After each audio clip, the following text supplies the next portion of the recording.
Bienvenidos a un nuevo episodio de Lo Humano o Lo Social, el podcast que elaboramos desde la Unidad de Divulgación, Cultura Científica y Edición Digital del Centro de Ciencias Humanas y Sociales del CSIC.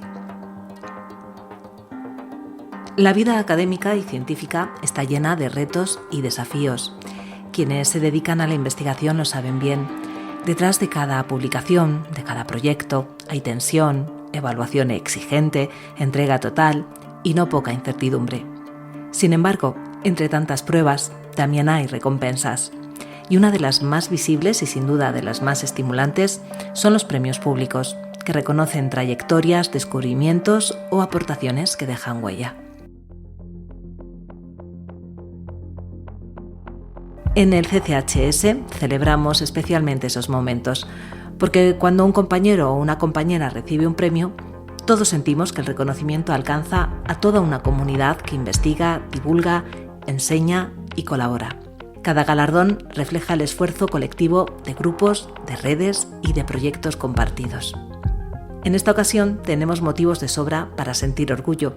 El arqueólogo Ignacio de la Torre Sainz, investigador del Instituto de Historia, ha sido distinguido con el Premio Nacional de Investigación 2025 en la modalidad Ramón Menéndez Pidal de Humanidades, que otorga el Ministerio de Ciencia, Innovación y Universidades.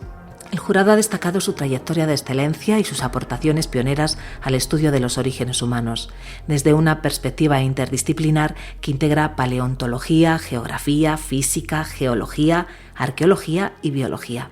Sus proyectos en África, en Asia y en Europa han definido conceptos clave en la arqueología paleolítica y nos ayudan a comprender mejor quiénes somos y de dónde venimos. También nos ha llenado de alegría el Premio Nacional de Ensayo 2025 concedido a Remedios Zafra del Instituto de Filosofía por su libro El Informe, Trabajo Intelectual y Tristeza Burocrática, editado por Anagrama. El jurado ha reconocido la lucidez y la sensibilidad con que Zafra explora las condiciones del trabajo intelectual en la modernidad tardía, su carga burocrática y su deshumanización tecnológica, al tiempo que reivindica el disfrute creativo y el tiempo propio como formas de resistencia cultural. Un pensamiento valiente que conecta la reflexión filosófica con las realidades cotidianas de quienes investigan y quienes crean. Y hemos celebrado también igualmente el Premio Julián Marías de Investigación 2025, en la modalidad destinada a investigadores menores de 40 años, otorgado por la Comunidad de Madrid a Jorge Fernández, del Instituto de Políticas y Bienes Públicos. Su trabajo en política comparada, comportamiento político e instituciones democráticas representa una investigación joven, rigurosa y comprometida con la comprensión del presente, en diálogo constante entre ciencia y sociedad. Pero los premios no solo llegan desde los ministerios o las academias, también hay reconocimientos más silenciosos e igualmente valiosos. Por ejemplo, la medalla Margarita Salas a Consuelo Naranjo, del Instituto de Historia, por su destacada trayectoria en la dirección de tesis doctorales, o el premio María Moliner a Ainhoa Montoya, del Instituto de Lengua, Literatura y Antropología, por su compromiso con la formación de nuevas generaciones de investigadores. Ambos galardones del CSIC ponen en valor la dedicación, la paciencia y la vocación docente que sostienen también la vida científica día a día. Y no dejamos de mirar también hacia afuera. Cuando se anunció el Premio Nobel de Literatura 2025 al escritor húngaro László Krasznaorkai, pedimos a nuestra compañera Laura Fólica, investigadora en el Instituto de Lengua, Literatura y Antropología, que compartiera su análisis. Su reflexión nos recordó algo esencial, que detrás de cada autor hay una red de mediaciones y que sin la labor paciente de traductores, como en este caso Adam Kovačič, ningún autor puede convertirse en un autor mundial. Estábamos expectantes en estos días de que el Nobel de Literatura fuera para algún autor o autora del español. Se hablaba de César Aira, de Cristina Rivera Garza o de Vila Matas. Pero hoy nos enteramos finalmente que el premio fue concedido para un autor que también solía estar entre los candidatos, el húngaro László Krasznaorkai, considerado el gran cronista de la Hungría en tiempos del comunismo. Si bien este premio nos resulta más lejano, quiero rescatar en esta intervención el Krasznaorkai español, es decir, el Krasznaorkai traducido a nuestra lengua. Como sabemos, la traducción es condición para que un escritor o escritora pueda acceder a esa categoría de autor mundial y circular más allá de su espacio nacional.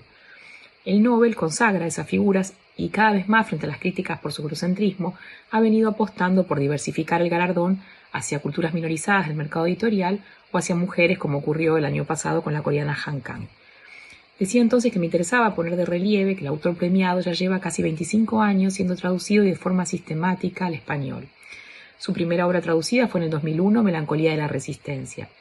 Esta tarea de importación literaria la viene realizando una editorial española, Acantilado, fundada en 1999, que apostó bajo el mando de Jaume Valcorba por la edición de lenguas extranjeras no centrales y puso al traductor en la cubierta junto con el nombre de autor, instalando una práctica que hoy siguen muchas otras editoriales. Sobre todo quiero detenerme en comentar que Krasznahorkai ha sido traducido por Adam Kovácsis, prolífico traductor español, nacido en Chile, de familia húngara, que ha hecho mucho como mediador cultural para difundir obras de Europa Central y de Europa del Este. Fue el traductor sin ir más lejos del otro autor húngaro Nobel, Imre Kertész. Kovácsis también fue galardonado en el 2010 por el Ministerio de Cultura de España con el Premio Nacional a la obra de un traductor. Es un defensor de los derechos de traductor como autor y de la traducción literaria como profesión, que hoy justamente está siendo amenazada por la automatización que implica el uso de la inteligencia artificial. Entonces, dando vuelta un poco al razonamiento, diría que si Krasznahorkai fue traducido por Adam Kovácsis a nuestra lengua, este era un indicio seguro de que el Nobel recaería sobre él. Pedimos a Laura que compartiera sus reflexiones en redes sociales y esta es una muestra. En este nuevo episodio, el número 2 de la serie Lo humano, lo social, hemos preparado además una serie de entrevistas con investigadores y técnicos del Centro de Ciencias Humanas y Sociales. Esperamos que las disfrutéis tanto como nosotras al hacerlo. Es el momento de conversar con Pablo del Río, responsable del Grupo de Economía Ambiental del Instituto de Políticas y Bienes Públicos del CSIC. Bienvenido, Pablo, a este podcast. Pues nada, encantados de charlar contigo y conocer tu proyecto. Proyecto que diriges junto a Mercedes Burguillo de la Universidad de Alcalá, titulado El efecto de la pobreza energética sobre la decisión de usar fuentes energéticas limpias para calefacción. Proyecto financiado por el Ministerio de Ciencia, Innovación y Universidades y por la Unión Europea a través de los fondos Next Generation. Bueno, Pablo, en el título de este proyecto figuran dos términos fundamentales, aparentemente poco relacionados, como son pobreza energética y fuentes energéticas limpias para calefacción o calefacción limpia. Luego hablaremos de cómo se relacionan, cómo se vinculan estos dos conceptos, pero para iniciarnos en el tema me gustaría que pudieras explicarnos brevemente a qué se refiere la pobreza energética y también a las fuentes energéticas limpias. Y ya de paso pues contarnos por qué son importantes y por qué investigar sobre estos conceptos. Muy bien, bueno, muchas gracias primero por invitarme. Es un placer estar aquí hablando pues de mi proyecto y de un tema o dos temas vinculados entre sí que creo que son fundamentales, ¿no? Bueno, empezando un poco por tu pregunta, para la definición de pobreza energética, qué mejor que cómo lo define la Estrategia Nacional de Pobreza Energética, ¿no? Que la define así: la pobreza energética es la situación en la que se encuentra un hogar en el que no pueden ser satisfechas las necesidades básicas de suministros de energía. Es decir, básicamente, pues cuando cuando un hogar no puede acceder a energía, en cualquiera de sus usos, ¿no? Ya sea para transporte, ya sea en su casa, para distintas alternativas, ¿no? Esto es un poco la razón por la que no puede acceder. Bueno, son varias, ¿no? Una puede ser fundamentalmente porque, tenga un problema de renta, ¿no? Y luego un problema de inaccesibilidad a ella, ¿no? Es decir, entonces, eso por un lado con respecto a la pobreza energética.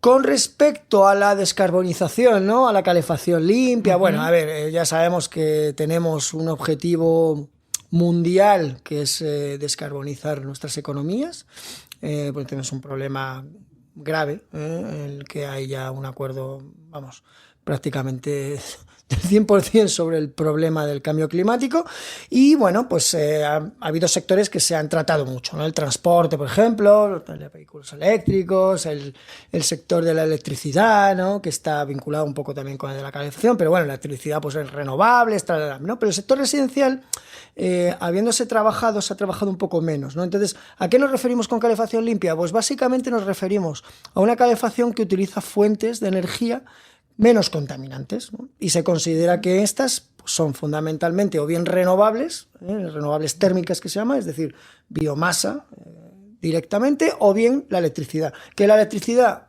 como en España el 70% de nuestro mix eléctrico está descarbonizado, pues si utilizamos electricidad, básicamente estamos utilizando una fuente de energía descarbonizada, ¿no? Esto sería un poco o bien electricidad o fuentes renovables. Eso es calefacción limpia, ¿no? ¿Qué no es calefacción limpia?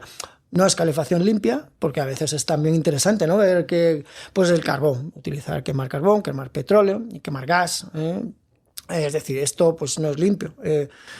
Puede ser en algún caso obviamente necesario, puede haber un proceso de transición hacia lo otro, sí, pero bueno, sabemos qué lo es y lo que no es, ¿no? Y hay estudios que nos revelan cuál es el impacto ambiental de distintas fuentes alternativas de calefacción, y claramente se detecta que la electricidad es la fuente más limpia, siempre y cuando obviamente el mix eléctrico esté diversificado, esté descarbonizado, como es el caso de España. Uh-huh. Y decías que, bueno, que es importante investigar esto ahora, precisamente porque, bueno, aunque hay mucha investigación sobre transportes, vehículos eléctricos, quizás sobre calefacción no hay tanta investigación, ¿no? Y por esto es una parte por la que es importante, pero dime por qué lo investigáis. Sí, bueno, a ver, no es que no se haya, hay bastantes cosas y hay bastante ya hecho, pero comparativamente con la gran abundancia de estudios que hay en otros sectores, pues es evidente que es menos. No, pero sí que hay cosas, ¿no? Sí que hay bastante trabajo. ¿Por qué investigamos esto? Hombre, yo creo que estamos hablando de dos problemas sociales muy graves, ¿no? Es decir, muy, muy importantes, ¿no? Por un lado, el acceso a la energía.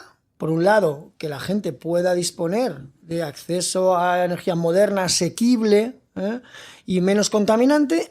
Eso es un tema importante desde el punto de vista no solo de la descarbonización, sino también desde el punto de vista, bueno, pues digamos más social, ¿no? Y luego, bueno, la propia calefacción limpia, pues es lo que nos va a permitir esa descarbonización, ¿no? Entonces, son dos cuestiones que cada una tiene su ámbito de análisis. Es decir, hay mucha literatura sobre pobreza energética y hay mucha literatura sobre calefacción limpia. Lo que hacemos en este proyecto es tratar de vincular ambas literaturas, porque entendemos que una influye en la otra. Es decir, a lo mejor me estoy adelantando un poco. No, bien, por ahí va a ir la siguiente pregunta. Claro. Pero sí, explícanos cómo influye esa pobreza energética en la decisión, ¿no? de usar una calefacción limpia, ¿no? Esa sería un poco la pregunta quizás central del proyecto. Exactamente, sí. Bueno, para empezar en esos dos grandes temas, ¿no? Pobreza energética, calefacción limpia, se ha analizado bastante, o bueno, con cierta profusión, el efecto de adoptar distintas fuentes de calefacción en la pobreza energética, o los efectos económicos de adoptar distintas fuentes de calefacción, ¿vale? Pero el otro lado, la otra dirección de la relación no ha sido tan analizada, ¿no? Como calefacción limpia o calefacción influye en renta, en pobreza energética, bueno, tiene cierto, pero cómo la pobreza energética ha influido en la calefacción limpia no ha sido tan analizado. ¿Por qué? ¿Cuál es la hipótesis de partida? Vamos a ver, nosotros entendemos que si hay un problema de los hogares de acceso de acceso a la energía, es decir, un problema de pobreza energética, ya sea por características de los hogares o ya sea por las características de la vivienda en la que habitan los hogares, si existe ese problema, eso tiene una influencia en la decisión de adoptar un determinado tipo de calefacción. Y aquí lo que ocurre es que en las distintas fuentes de calefacción hay un grado de inercia muy grande. Es decir, cuando un hogar tiene un determinado tipo de calefacción, el cambio, esto lo hemos analizado mucho en otros sectores, ¿no? Pero el cambio, a nivel de hogar, a otro tipo de calefacción, pues es una decisión complicada, ¿no? Porque estamos hablando de, aunque a la hora de analizar todos los costes de la calefacción, a largo plazo, pues a lo mejor son más baratas la calefacción limpia. Hay varios estudios sobre esto, hay uno de OCU muy interesante que afirma esto, pero a corto plazo, es decir, la decisión que tenemos que tomar un hogar es: pon tanto dinero encima de la mesa para hacer ese cambio.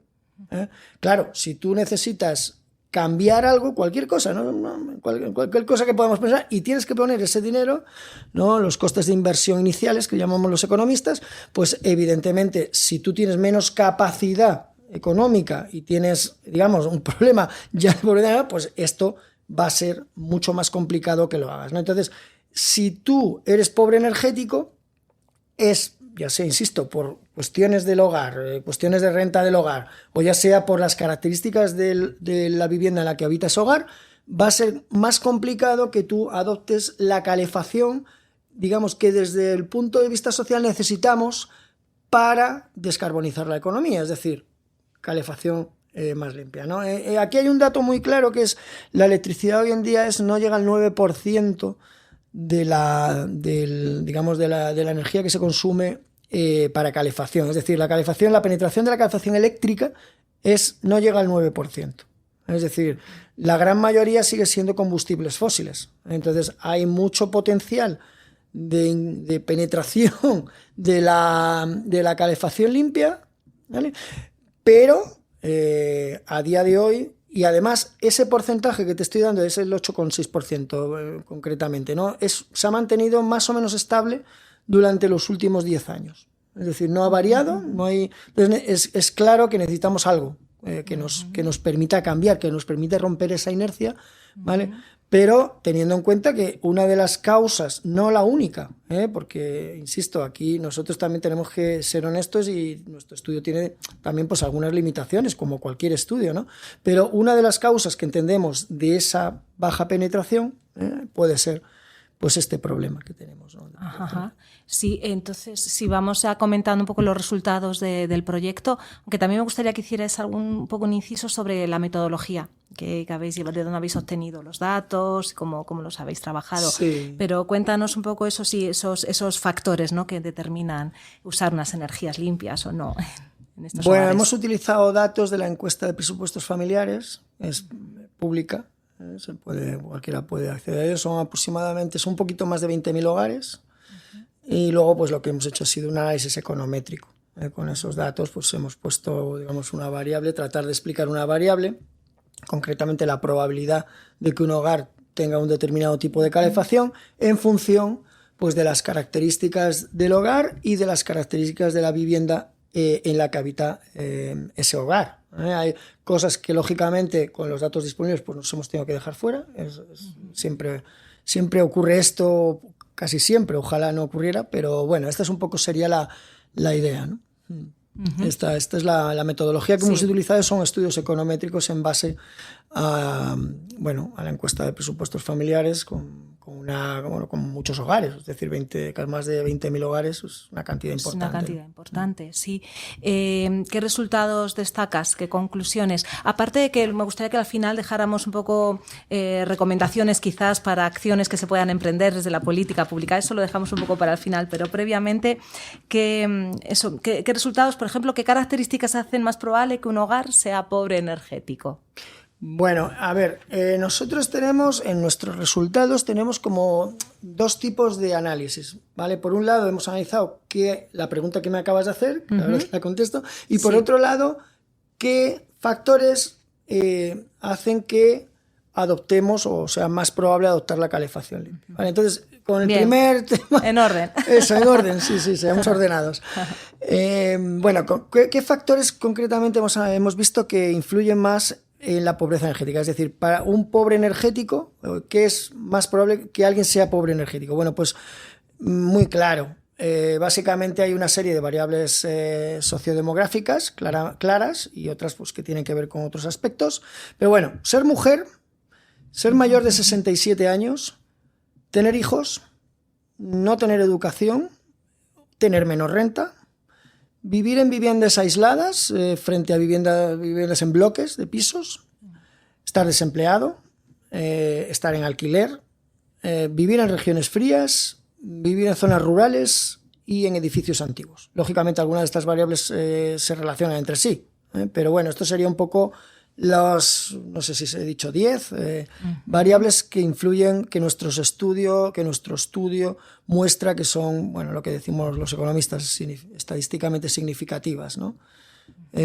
¿Sobre hogares rurales o urbanos tenéis algún dato? Si es zona rural o urbana. Eso no sé si lo has comentado. Nosotros tenemos en nuestro estudio una variable que nos indica si el hogar es rural y urbano, efectivamente. Y cuando es rural, pues la probabilidad es mayor de ser pobre energético. Es una variable dicotómica 0,1, básicamente, y entonces pues sale claramente un nivel de significatividad muy alto, que cuando es rural la probabilidad de ser pobre energético es más alta. Bien, hablabas de estas características, ¿no? que hacen más probable que un hogar sea pobre energético.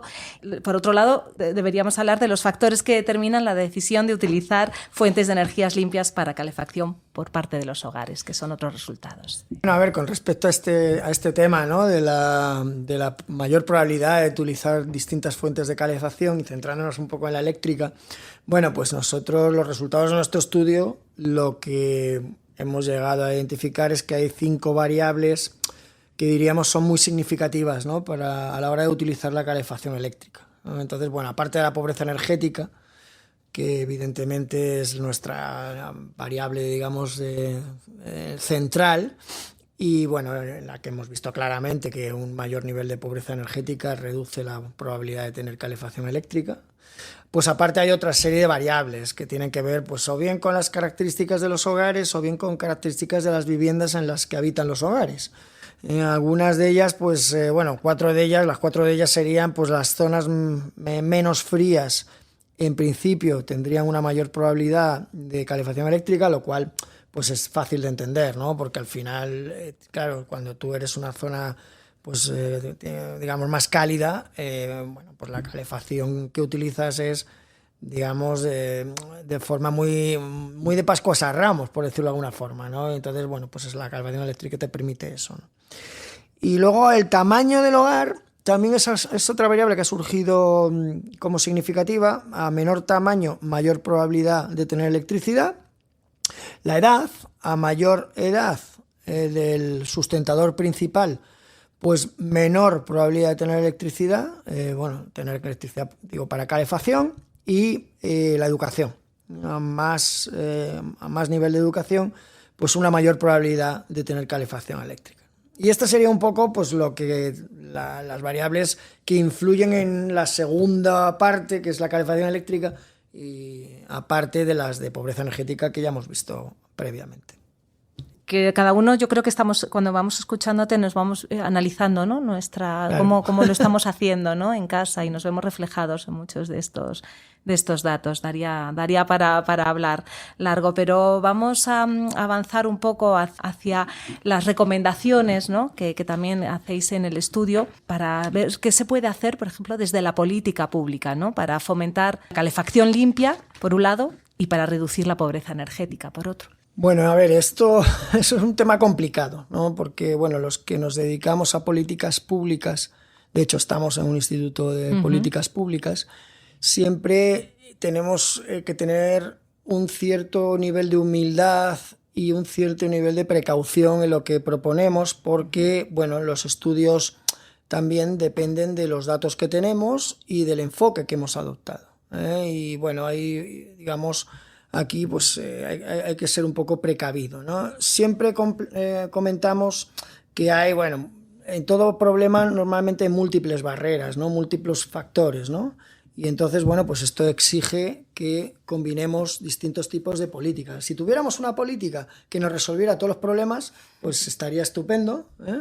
Pero no es el caso. Entonces, claro, y en estos dos temas son dos temas muy complejos, quizás más todavía el de pobreza energética. Entonces, bueno, nosotros lo que avanzamos es en esa combinación, y en esa combinación a nivel muy general, y luego paso un poco a ser más concreto, yo creo que en general hay factores económicos claros en la adopción de la calefacción limpia. Pues evidentemente hay cuestiones puramente económicas, también que tienen que ver con el hogar, su renta, y luego tienen que ver pues con el coste del cambio, ¿no? Que mencionaba antes del tema de la inercia, ¿no? Y bueno, los costes, digamos, a lo largo de toda la vida de la instalación, ¿no? Eso por un lado. Es decir, hay factores económicos, pero hay también otro tipo de factores que a veces los economistas no tenemos tan en cuenta, Y aquí, pues las otras ciencias sociales yo creo que nos ayudan mucho a entender que los procesos de decisión no solo hay factores económicos, hay aspectos cognitivos, hay aspectos emocionales, hay aspectos de información muy importantes, ¿no? ¿Y por qué digo esto? Claro, digo esto porque precisamente las recomendaciones que hacemos van hacia los dos tipos, digamos, de factores, ¿no? Por un lado, pues claro, si queremos adoptar calefacción limpia, pues tenemos que intentar adoptar políticas que faciliten desde un punto de vista económico a la limpia frente a la sucia, y esto se puede hacer pues los economistas ambientales pues llevamos muchos años trabajando en instrumentos para hacer esto, no en particular para la calefacción limpia, sino para otros sectores, o bien lo que haces es penalizas las fuentes sucias con impuestos, por ejemplo, sobre el CO2, o bien lo que haces es fomentas a la vez, puedes hacerlo a la vez, no necesariamente son contradictorias, fomentas la calefacción limpia directamente, por ejemplo, con apoyo público, que es algunas de estas medidas ya se están adoptando, ¿no?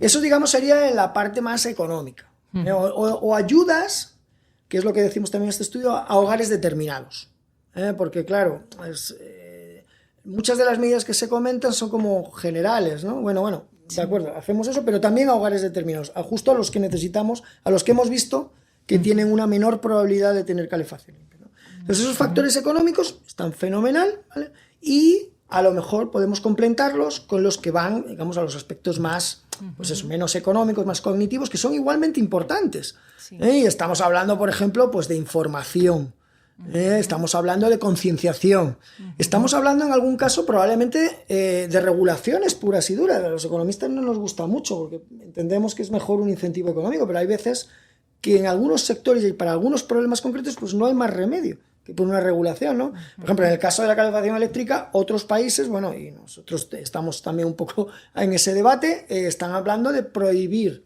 determinados tipos de calefacción más sucia, o sea, más sucia, no me gustaría utilizar la palabra más sucia, más contaminante, sí, digamos. Bueno, eso sería un poco los dos grandes tipos de medidas que podíamos adoptar.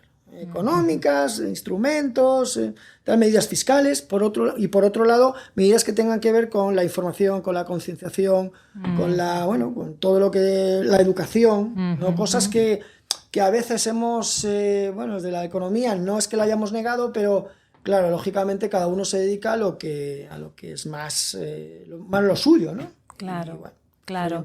Y en ese sentido de esa divulgación o difusión, por ejemplo, de resultados de este proyecto, ¿qué iniciativas o qué espacios disponéis para dar a conocer? Este podcast, esta entrevista es uno de ellos, sin duda. También realizáis una jornada final abierta al público de presentación de resultados. Pero, ¿qué otras estrategias os planteáis para hacer llegar estos resultados? Muy buena pregunta. Pues, a ver, varias, ¿no? Aparte, son 2 jornadas. Hacemos 2 jornadas finales de difusión de resultados. Una es mixta, online y presencial. Y luego, otras cosas que hacemos, pues intentaremos, yo soy poco ducho en redes sociales, pero a través del Instituto de Políticas Públicas, pues intentamos también hacer eso, difundir la investigación que hacemos. Y luego, claro, la difusión no solamente es una difusión general, sino muy particular a determinados actores. Es decir, nosotros hemos producido un informe de políticas públicas relativas a este tema, que hemos enviado pues, a actores del mundo empresarial, del mundo de la toma de decisiones públicas, gobiernos, y luego pues, a las organizaciones de la sociedad civil, ¿no? Organizaciones de todo tipo, ¿no? Ambientales, consumidores, en fin, todo esto, ¿no? Entonces, esto sería un poco las 2 grandes vías. En general, bien, pues, pero luego más particular, digamos, a los actores concretos que tienen la capacidad de tomar decisiones en este ámbito y a otros actores que pueda interesarles, pues porque a lo mejor los resultados pueden llegar a ser interesantes para ellos, ¿no? En su propia temática. Es una temática que no está alejada de ellos mismos, ¿no? Y luego, aparte, evidentemente, como científicos, pues lógicamente tenemos nuestro canal de difusión clásico, que son los artículos en journals, en revistas, Sí, muchas ocasiones en Open Access, no sé si es el caso, pero vamos, cada vez sí, más. en este tiene que ser Open Access, exactamente. Exactamente. Así Sí, bueno. sí. Y luego está también la continuidad a través de otros proyectos o otro tipo de investigaciones que ahonden, ¿no?, en estos espacios que os quedan todavía por analizar o por seguir profundizando, porque también creo que son proyectos muy ligados a la actualidad, ¿no? Y también imagino que cambiante, como es, ¿no?, la dinámica de la vida y de la sociedad, ¿no? Entonces ahí también imagino que hay una continuación, ¿no? Sí, hay una continuación en distintas, digamos, perspectivas.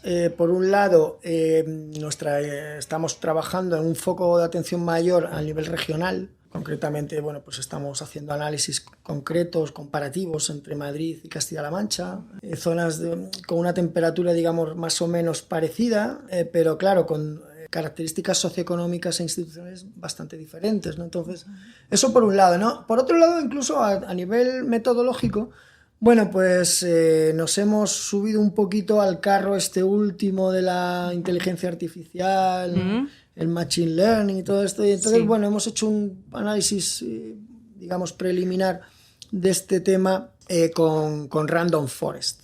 Uno de los integrantes de nuestro grupo de investigación es un experto en este tema.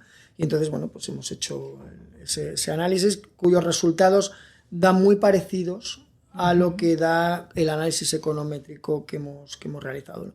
Y luego ya para terminar, claro, a futuro nuestra intención es aquellas variables que no hemos podido meter aquí porque no había datos para este estudio. Te pongo un ejemplo, hemos hablado de la importancia del coste de los equipos. Bueno, pues resulta que eso no tenemos datos a nivel de hogar de cuál es el coste claro, es una variable muy importante. Sí. Otra variable muy importante es el nivel, digamos, la percepción del hogar o el nivel de concienciación ambiental, por ejemplo, del hogar, ¿no? Que a lo mejor te hace, a igualdad del resto de los factores, te hace ir a por una calefacción limpia que a lo mejor no tendrías en otro lado. Bueno, pues este tipo de cosas queremos hacer en el futuro una encuesta llevada a cabo por nosotros mismos, ¿vale? Pasa que esto pues, tiene su historia, ¿no? Para conseguir esas variables y entonces ver cuál es el efecto en la adopción de tecnologías, digamos, más limpias en el sector. Pues espero que sí, que consigáis toda la logística y los recursos necesarios para abordar esa encuesta que promete datos pues muy relevantes. Bueno, Pablo, no sé yo, hasta aquí, vamos, creo que hemos hecho un repaso estupendo del proyecto, hemos conocido bien todas sus fases y los resultados. Y bueno, pues agradezco mucho que los compartas aquí con nosotros en el podcast del Centro de Ciencias Humanas y Sociales del CSIC y de todos sus institutos. Y bueno, pues nada más decirte que gracias y que espero que sigamos hablando y conociendo esta investigación y otras más que llevas en el ámbito de la economía ambiental y cambio climático, etcétera, que resultan interesantísimas. Pues muchísimas gracias a vosotros por darme la oportunidad de hablar de mi proyecto, de nuestro proyecto. Y bueno, pues nada, muy espero bien, que sea interesante. Que recordamos que es un proyecto que diriges junto a Mercedes Burguillo de la Universidad de Alcalá y que, bueno, pues recordamos el título para finalizar: Efecto de la pobreza energética sobre la decisión de usar fuentes energéticas limpias para calefacción. Ahora que viene el invierno, lo vamos a leer al detalle. Gracias. Estupendo, muchas gracias a vosotros. Hasta luego. Es el momento de escuchar la entrevista de nuestra compañera Marta Jiménez.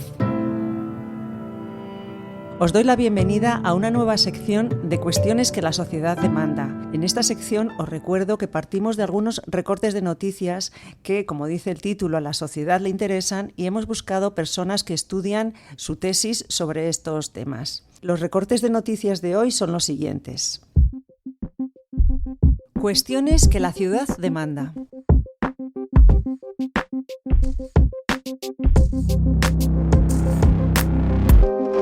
Devuelvo a la Meca a caballo, los 3 españoles que han peregrinado a Arabia como en los tiempos de Al-Ándalus. El País, 6 de junio de 2025. Empieza el éxodo de investigadores españoles en Estados Unidos. Reina la paranoia y la desconfianza. El Diario, 11 de abril de 2025. La Junta de las Becas Fulbright dimite en pleno por la interferencia del gobierno de Trump. El País, 11 de junio de 2025. El IBAF Ibn Arabi International Film Festival 2025 será un faro en el otoño cultural de Murcia 1200. La opinión de Murcia, 30 de marzo de 2025.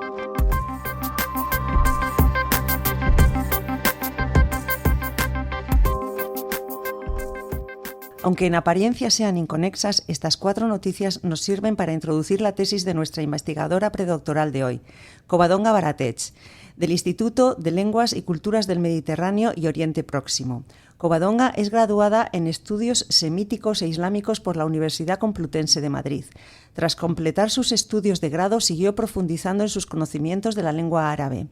Vivió un año en Túnez y a la vuelta se dedicó a la traducción, especialmente a la literaria. Ha traducido y publicado 2 novelas, La fortaleza del polvo, sobre la expulsión de los moriscos, y Mercurio, una distopía ambientada en el Egipto posprimavera árabe. También colabora con la revista de literatura árabe contemporánea Banipal, para la que ha traducido numerosos relatos y fragmentos de novela.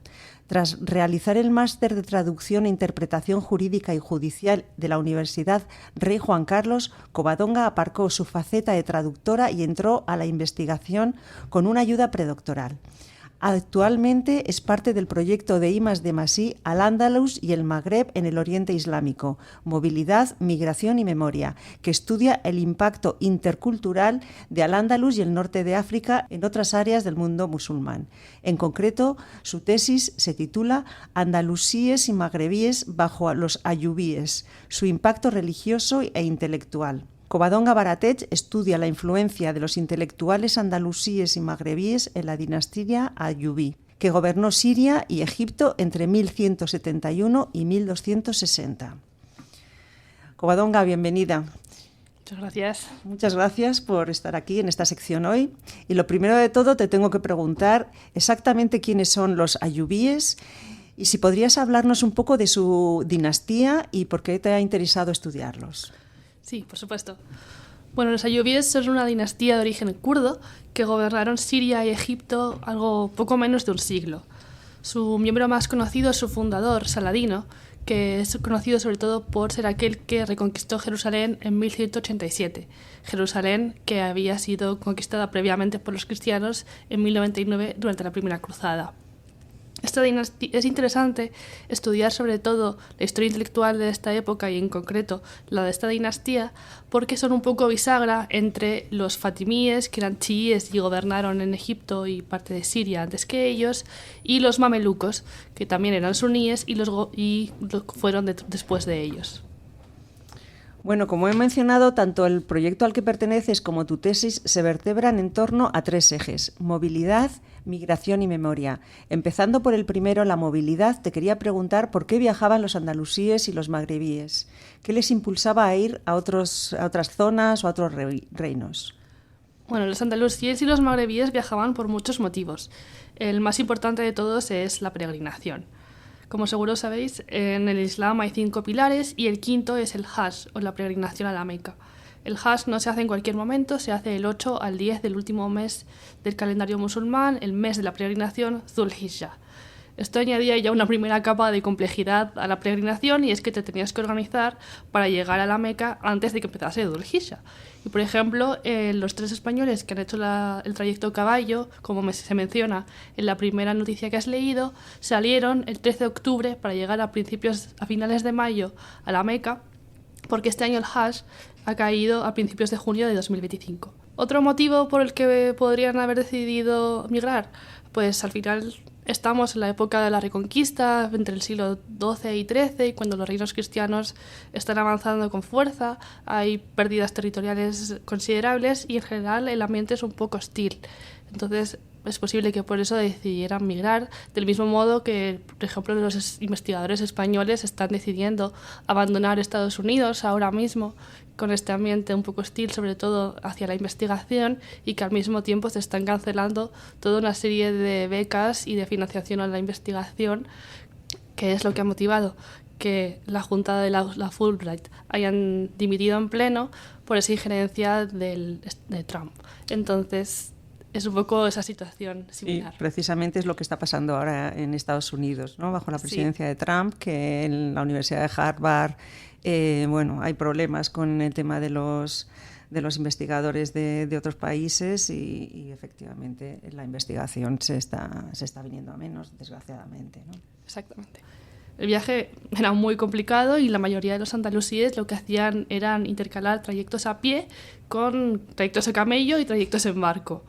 Por lo general iban por el norte de África en vez de por el sur de Europa, como han hecho estos 3 peregrinos españoles, porque que ellos lo han hecho por motivos de seguridad y prohibiciones sanitarias. Entonces los andalusíes iban por el norte de África, bien a pie, bien a barco, hasta Alejandría, que es el principal puerto de Egipto, y luego ya iban hasta el Cairo. Y en el Cairo podían ir cruzando la península del Sinaí hasta lo que es Jordania actualmente y ya bajar por la península arábiga hasta la Meca, o bajaban todo Egipto remontando el Nilo hasta cruzar el desierto y ya el Mar Rojo, Jeddah, que es el puerto de la Meca, y la Meca. En la época Ayubí, como ya os he mencionado, coincide con las cruzadas y entonces la zona de Jordania era bastante inestable por la presencia de los cruzados y por eso los andalusíes iban por Egipto. Y luego también otro motivo por el que viajaban eran para estudiar. Al final yo trabajo con los intelectuales o los ulemas y estos pues durante su formación a veces viajaban a otras ciudades para estudiar con algún maestro que les interesase. A veces el ulema era de Sevilla y el intelectual con el que querían estudiar estaba en Córdoba, pero quizás estaba en el Cairo, en Bagdad o incluso en Afganistán. Entonces viajaban como una especie de Erasmus y estudiaban con distintos maestros. En la época Ayubí las principales ciudades a las que viajaban los intelectuales eran el Cairo, porque al final era la capital Ayubí, y también Damasco, que era la principal ciudad de Siria. Entonces, por esta centralidad del Cairo y también por la ruta de la peregrinación, Egipto es el país que más visitan los andalusíes y magrebíes durante la época Ayubí. Pues es curioso que ya hiciesen una especie de Erasmus, o sea, que viajaban para estudiar. ¿Y también hoy se sigue peregrinando? Sí, la peregrinación sigue teniendo muchísimo peso en muchísimas religiones a día de hoy. La peregrinación, el Hajj, es la tercera peregrinación más importante a nivel religioso, pero hay 2 peregrinaciones en la India que mueven a más cantidad de gente. La primera, creo recordar, que es una peregrinación que ocurre cada cierto número de años, no son todos los años como el Hajj, y por eso atrae a tanta población. Has comentado que el Cairo y Damasco eran ciudades a las que los ulemas viajaban para estudiar. ¿Qué papel jugaron los gobernantes ayubíes en esto? ¿Promovían que los intelectuales viajaran o quizá que mejor se quedaran en sus ciudades? Sí, precisamente. Los ayubíes siguieron una política de atracción de talento que provocó que muchos ulemas del mundo islámico, no solo magrebíes, migraran y se asentaran en sus territorios. Lo que hacían era fundar unas instituciones de enseñanza privadas que ofrecían puestos asalariados. Para esto se contrataban pues, profesores de distintas disciplinas, si estas instituciones tenían una sala de rezos se contrataban imanes y luego también gestores, porque al final estas instituciones tenían asociadas una serie de elementos productivos como tierras o molinos que financiaban todos los salarios de los profesores, la manutención de los alumnos y para controlar todo esto pues, se contrataban gestores que a veces incluso eran magrebíes. Esta política pues, no es exclusiva de los ayubíes, no son la única dinastía que la emplean y tampoco era la única opción. De hecho, en Al-Ándalus y el Magreb, que es donde gobernaban los almohades, tenían otro sistema completamente distinto. Este partía desde el Estado, había una intervención muy grande por parte del gobernante, el califa, sobre qué se enseñaba y cómo se enseñaba. De hecho, sabemos que hay califas que incluso llegaban a revisar obras personalmente antes de permitir que circulasen. Esto, pues, con los ayubíes no pasaba y es posible que esta mayor flexibilidad impulsara a algunos magrebíes y andalusíes a efectivamente emigrar o quedarse en tierras ayubíes. También otro motivo puede ser que estamos hablando de un periodo de reconquista en el cual el avance territorial cristiano es muy importante, hay pérdidas territoriales considerables y en general el ambiente es un poco hostil o poco prometedor. Esto también puede haber impulsado que algunos magrebíes algunos andalusíes sobre todo, decidiesen no volver a sus lugares de origen. Es curioso que hubiese censura también, ¿no? Sí. Bueno, en aquella época que hoy día pues también en algunas zonas se sigue habiendo, ¿no? Sí. ¿Y qué impacto intelectual tuvieron estos ilemas, tanto los que viajaron a Oriente como los que se quedaron allí? ¿Queda alguna huella de ellos? Pues sí, la verdad es que me he encontrado muchísimos rastros de todos estos andalusíes y magrebíes que viajaron a Oriente hasta los lugares más insospechados. A veces me sentía como yendo por el campo, levantando una piedra y decir, mira, un andalusí. Hay muchísimos rastros, como he comentado, por ejemplo, los manuscritos que copiaron en Oriente, que siguen manteniendo su caligrafía, porque los andalusíes y los magrebíes tenían una caligrafía bastante particular y fácil de reconocer al ojo entrenado, y entonces la siguieron manteniendo como símbolo de identidad, incluso aunque llevasen muchas décadas viviendo en Oriente.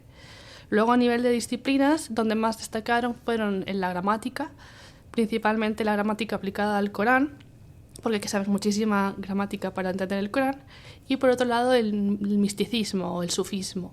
En este contexto lo que destaca sobre todo la figura del murciano Ibn Arabi, en honor al cual se nombró el festival que has mencionado en tu última noticia, que es cierto que Ibn Arabi es una figura clave del pensamiento no solo islámico, sino universal, y es un poco único en su clase. Sin embargo, ejemplifica esa fusión de un conocimiento traído desde el Andalus y el norte de África, unido a las tendencias orientales y su propio genio, para crear algo nuevo que sobrepasa cualquier barrera. ¿Y qué metodología utilizas para estudiar a estos intelectuales y su impacto? ¿Cómo lo encuentras? Pues resulta que en los ulemas andalusíes, los ulemas musulmanes en general, les encantaba hablar de ellos mismos, eran uno de sus temas favoritos.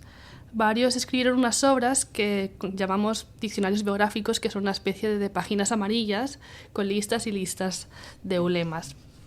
A veces te mencionan solo su nombre y alguna persona con la que estudiaron, y otras veces te ponen un montón de información sobre estas personas, sobre, pues, por ejemplo, cuándo nació, dónde, quiénes eran sus padres, con quién estudió, qué obras enseñó, qué obras escribió, y también incluso cuestiones que uno no se espera para nada, como curiosidades, anécdotas y también descripciones de su personalidad. Por ejemplo, si tenía muy mal carácter o al contrario era muy amable. En el caso del Andalus tenemos mucha suerte, porque toda esta información está sistematizada en una base de datos llamada Prosopografía de Ulemas del Andalus, que es fruto del trabajo pionero de María Luisa Ávila y Luis Molina de la Escuela de Estudios Árabes del CSIC.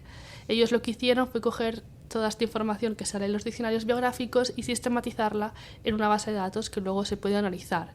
En mi caso, yo la analizo con un lenguaje de programación que se llama R, y con ella pues hago un análisis cuantitativo de los ulemas que viajaron, los que emigraron, por qué ciudades se asentaron, qué rutas, etc. Y por otro lado, pues efectivamente me leo estas biografías de los ulemas y analizo con quiénes estudian y quién enseñan, qué enseñan, si escriben obras y si consiguen también puestos en alguna de estas instituciones que he mencionado y si se relacionan con la autoridad política ayubí. Y por último también pues estudio los manuscritos, los que se llevaron desde Occidente a Oriente, los que copiaron en Oriente y los manuscritos de las obras que produjeron durante su estancia en territorio ayubí. Pues todas estas lecturas de manuscritos árabes son fáciles de leer, porque hablas con una tranquilidad de todo esto que lees, que yo no lo sé, no sé la dificultad que tiene leer esto en árabe, ¿no? Pues mira, a mí la verdad es que me cuesta menos leer un manuscrito escrito en árabe que un manuscrito escrito con caligrafía latina. Es cierto que no tengo formación en paleografía latina, pero aún así, teóricamente, yo debería ser al menos capaz de reconocer letras en manuscritos latinos, y a veces me cuesta muchísimo. Casi siempre terminamos... Yo admiro muchísimo a todas mis compañeras de medieval que leen latín o que leen caligrafía latina, porque yo nunca me entero de nada. Entonces, los manuscritos, el texto en sí suele ser bastante legible, pero todos estos manuscritos tienen por lo general notas, comentarios, también unos documentos que se llaman certificados de transmisión, que a mí me encantan porque son un material bastante inédito, y esos sí que ya están escritos con una caligrafía más de médico y difícil de leer. Entonces, esos sí que requieren una cierta atención, formación y esfuerzo. ¿Y te costó mucho estudiar árabe? Sí, bastante, son muchos años y mucha dedicación, pero bueno, una vez que se consigue es bastante útil. Ahora, para terminar, quería preguntarte cómo podemos acercarnos a tu investigación. ¿Hay algún artículo, revista o algo donde podamos leer un poco lo que estudias? Pues sí, ahora mismo estoy pendiente a la espera de publicar 2 artículos. Uno trata sobre un andalusí que se asentó en Damasco a principios del siglo XII, llamado Ibn al-Muwaffaq. Él era gramático y también filósofo y vivió estos momentos de censura tanto en Oriente como en Occidente, que también hubo una cierta censura de la filosofía, y la verdad es que el pobre hombre tuvo una vida muy intensa y le pasó de todo. Y el segundo artículo es un poco más denso y trata sobre la transmisión de un texto religioso y también legal que se produjo en Damasco. Este texto era fundamental para los andalusíes y los magrebíes, en Occidente era muy popular, y entonces yo estudio a través de los certificados que tiene un manuscrito concreto cómo se produjo esta transmisión y qué papel tuvieron los andalusíes y los magrebíes. La verdad es que me lo pasé genial, porque he comentado, me gustan mucho los manuscritos y me gustan mucho los certificados de transmisión. Eso es una cosa que tengo. Y luego ahora estoy haciendo un curso de divulgación científica en RTVE, así que quién sabe, quizás me terminéis encontrando en TikTok hablando sobre el andaluz. Pues perfecto. Y por último, ¿alguna serie, película, libro que pueda relacionarse con el tema de tu tesis? Pues la verdad es que no, aunque si me estoy oyendo algún productor televisivo o de películas, yo creo que una serie basado en los diarios de viajes de los andalusíes quedaría muy interesante. En cualquier caso, ambientados en mi época, hay muchísimos productos culturales, porque al final pues estamos hablando de las cruzadas, sobre todo la tercera, de Saladino, Ricardo Corazón de León, los templarios, Jerusalén, y hay muchísimo interés en este tema. Series no me viene a la cabeza ninguna, pero películas está, por ejemplo, El Reino de los Cielos, de 2005, dirigida por Ridley Scott y protagonizada por Orlando Bloom, que es precisamente la reconquista de Jerusalén por parte de Saladino. También hay varios libros, muchísimas novelas ambientadas en esta época. Yo de pequeña leí uno que se llama Caballeros de la Veracruz, de David Camus, pero hay muchísimos. Y también cómic, El Capitán Trueno está ambientado en la Tercera Cruzada. Y para mis fans de los videojuegos, el Assassin's Creed, la primera edición, también está ambientada en la Tercera Cruzada con la secta de los asesinos. Bueno, pues muy interesante, muchísimas gracias. Te deseamos suerte en tu tesis, esperamos pronto leer tus artículos y verte en TikTok también. A ver si hay suerte. Y nada, muchísimas gracias por participar. A ti, muchas gracias. Es el momento de la entrevista de Salomé Zurinaga.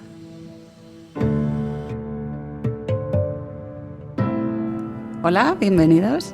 Hoy tenemos entre nosotros a Ana Seisdedos Rivera. Ella trabaja como técnica en el Instituto de Historia, concretamente en el Departamento de Arqueología y Procesos Sociales y el Grupo de Investigación de Prehistoria Social y Económica del CSIC. ¿Qué tal? Hola Salomé, pues encantada de estar aquí con vosotros. Muchas gracias por haber accedido a participar en esta sección inaugural. Nos gustaría que nos contaras un poquito de tu trayectoria.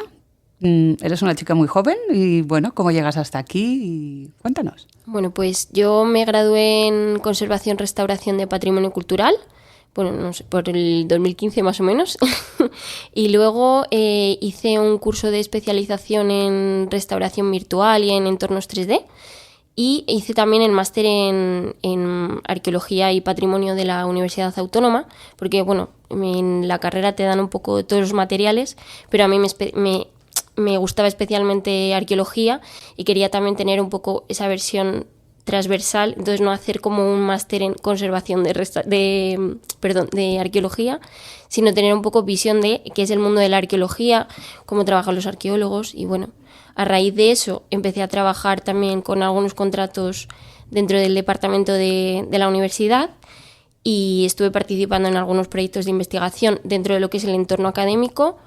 Y cuando acabé ahí, pues estuve trabajando más como autónoma en algunos yacimientos y bueno, pues me surgió la oportunidad de echar un contrato aquí de garantía juvenil y empecé trabajando aquí con Ignacio de la Torre y bueno, pues ya llevo, me parece que este es mi 3er año.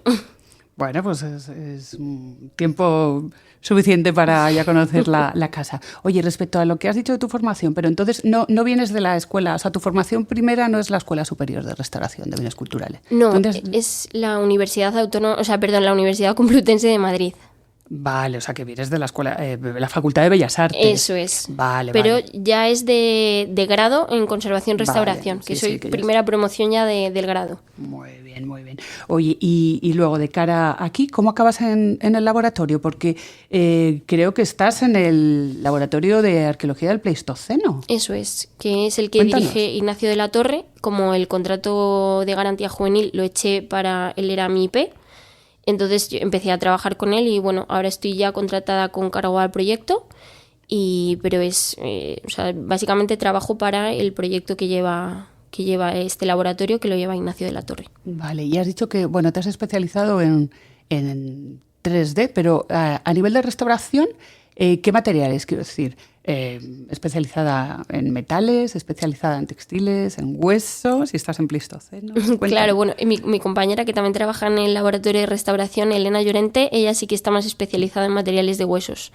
Yo sí que he hecho, claro, al estar especializada en arqueología, he hecho un poquito, pues he estado en proyectos en los que hemos trabajado arquitectura en adobe, mosaico, algunos metales. Entonces, digamos que no me he especializado en un material como tal. Ahora, por ejemplo, aquí estoy haciendo más lítica. O sea, me he especializado en arqueología, pero claro, esos son muchos materiales. Claro, un poquito la pregunta iba por ahí, efectivamente, como es tan amplio el campo, fíjate, claro, desde vidrio, o sea, se puede restaurar cualquier cosa. Entonces, al estar en este departamento es muy, muy claro que o la lítica o el hueso, o sea, que en este caso has escogido piedra, pero ¿has escogido piedra o la piedra te ha escogido a ti? Diría que me ha escogido a mí. Muy bien.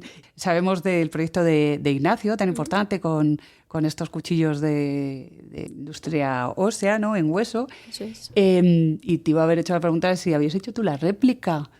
¿Esas reproducciones en 3D, ya que trabajas con esos materiales? Claro, o es no, que claro, tenemos varias réplicas. Una de ellas, que se hizo ya hace tiempo en el Museo de Ciencias Naturales, a través de la reproducción, a través del modelo 3D que escaneó una compañera. Y luego otras que tenemos ahora bastantes réplicas ya de estos Bontools, sí que las he hecho yo con una impresora 3D que tenemos también abajo. Vale, muy interesante. ¿Y el día a día qué es? ¿Cómo salís a la calle? Quiero decir, la transmisión la transferencia de vuestro trabajo hacia la sociedad, hacia, bueno, pues la gente también en formación. ¿La hacéis? ¿Os proyectáis hacia afuera? Bueno, yo en este caso sí que trabajo un poquito más dentro del laboratorio y sí que me encargo, por ejemplo, de cuando vienen estudiantes, sí que les enseñamos el laboratorio de Pleistoceno, el laboratorio también de restauración. Cuando vienen algún Erasmus también que trabajan con nosotros, pues me encargo yo también de enseñarles un poquito el tema de los modelos 3D. Entonces, bueno, diría que la transferencia más bien va como hacia ese lado que tema de conferencias y tal, a lo mejor no.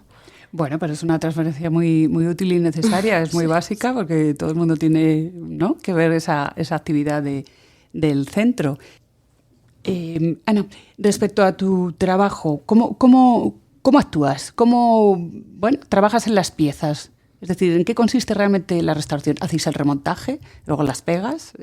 ¿No? Claro, bueno, depende. Hay algunas que sí que necesitan remontaje. Es verdad que nosotros lo que tenemos también son muchas cuarcitas y muchas piedras también volcánicas, que son muy sensibles, entonces las tratamos siempre bajo el microscopio. Normalmente pues lo que tenemos es como una especie de, lo llamamos vibroincisor, y es como una especie de punta metálica pues que vibra. Y entonces la utilizamos, una que es muy pequeñita, debajo del microscopio para quitar las concreciones de tierra que tienen las piezas. Entonces pues las vamos sacando siempre de forma mecánica un poquito con eso, y si hay a lo mejor piezas que se nos resisten un poquito y tenemos que utilizar también limpieza química, que o bien metemos la pieza en ácido acético rebajado con agua y en una máquina de ultrasonidos, que vamos, no lo hacemos mucho, preferimos siempre la mecánica, pero bueno, hay piezas que sí que lo necesitan. O incluso podemos hacer también limpiezas puntuales con un poquito de ese ácido acético para que, digamos que la concreción se suelte y hace como una especie de burbuja por el ácido, y entonces ya la quitamos con agua. Claro, bueno, y por supuesto con todos los criterios de conservación, que sea la reversibilidad, bueno, lo que todos conocemos, ¿verdad? Y una cosa, estos materiales, claro, tienen su número inventario, están siglados. Todo el tema del almacenamiento, aquí tenéis, o vais formando colecciones de referencia, es decir, luego esa gestión de lo que es los propios bienes, ¿no? Los útiles, ¿cómo la trabajáis? ¿Qué hacéis? Claro, en este caso, como son todo piezas que vienen de Tanzania, o casi todas las piezas vienen de Tanzania, entonces luego hay que devolverlas para allá. Entonces siempre las tenemos todas inventariadas con su número, su sigla, y luego aparte le ponemos también un código QR que al escanearlo pues también nos lleva a todas las características de la pieza, y esto pues nos es muy útil. Y luego a la hora de devolverlas, pues eso, tenemos arcones que vamos llenando, vamos almacenando ahí con protecciones y luego para poder repatriarlo todo. Sí, yo recuerdo las cajas donde va el plastazote, ¿no? Esto que lo conocemos como plastazote, donde se hace el cajeado precisamente para que se asienten y no se puedan. Esto ya depende de la pieza, claro. Porque es verdad que también tenemos piezas que son muy numerosas, muy pequeñitas, y esas, bueno, pues a lo mejor no tienen como un cajeado individual, pero bueno, nos encargamos de que todo vaya protegido para que luego pueda volver bien en sus arcones. Bien, y luego me imagino que todo eso basado en los datos, una base de datos, donde a partir de ahí ya... Eso pues, tenemos varias bases de datos. Y pues eso, todo eso va a la base de datos, todo lo que estudiamos aquí, para poder devolver las piezas. Y en el caso también de piezas que son, pues... vamos a decir, no muy importantes, porque todas las piezas son importantes, pero bueno, que son piezas más destacadas, sí que ahí ya se pasa por la documentación 3D. Entonces lo que hacemos es que nos quedamos con aparte de todo lo que tenemos en la base de datos, nos quedamos con toda la documentación del objeto en fotografía y en 3D, para tener esos datos una vez que devolvamos también la pieza, incluso poder hacer réplicas. En el caso para una colección de referencia o para cualquier otro estudio después que necesitemos, o si necesitamos mandar esa pieza para estudiar, para no tener que manipular la pieza si es muy delicada, bueno, pues ahí sí que la documentación juega un papel muy importante, y la verdad que estos temas de documentación 3D que se hacen nos es muy útil. Sí, es hacia donde se va. Bueno, pues muchísimas gracias, Ana. Ha sido un placer hablar contigo. A ti. Y bienvenida a esta sección. Muchas gracias. Mucha suerte. Todo el arte nuevo resulta comprensible y adquiere cierta dosis de grandeza cuando se le interpreta como un ensayo de crear puerilidad en un mundo viejo. Otros estilos obligaban a que se les pusiera en conexión con los dramáticos movimientos sociales y políticos, o bien con las profundas corrientes filosóficas o religiosas. El nuevo estilo, por el contrario, solicita desde luego ser aproximado al triunfo de los deportes y juegos. Son dos hechos hermanos, de la misma oriundez. El triunfo del deporte significa la victoria de los valores de juventud sobre los valores de senectud.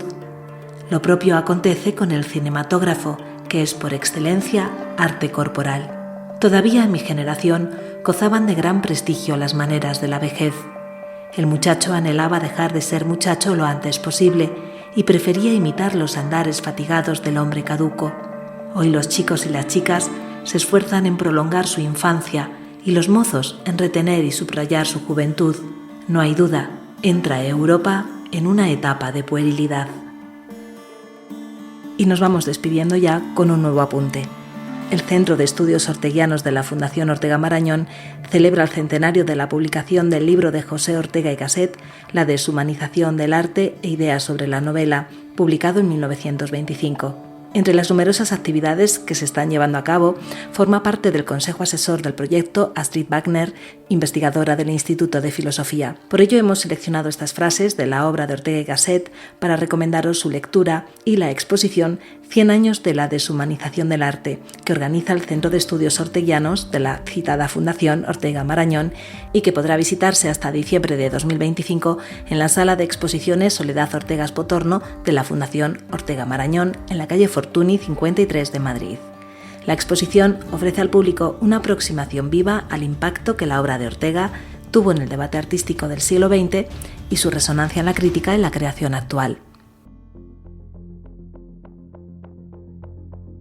Hasta aquí nuestros contenidos en este nuevo episodio. Para finalizar, señalar que en definitiva los premios con los que abríamos este episodio son destellos de luz en una trayectoria exigente, pero también son espejos que reflejan la fuerza de una comunidad entera. Cada reconocimiento, grande o pequeño, individual o compartido, nos recuerda que la ciencia, las ciencias humanas y las sociales avanzan gracias a la cooperación, a la creatividad y al compromiso con el conocimiento, y que celebrar los logros de otros es, en el fondo, una forma de celebrar el sentido mismo de nuestro trabajo. Hemos trabajado en este episodio Marta Jiménez, Salomé Zurinaga y la que os despide hasta el próximo episodio, Isabel Fernández. Que disfrutéis de muchos días felices.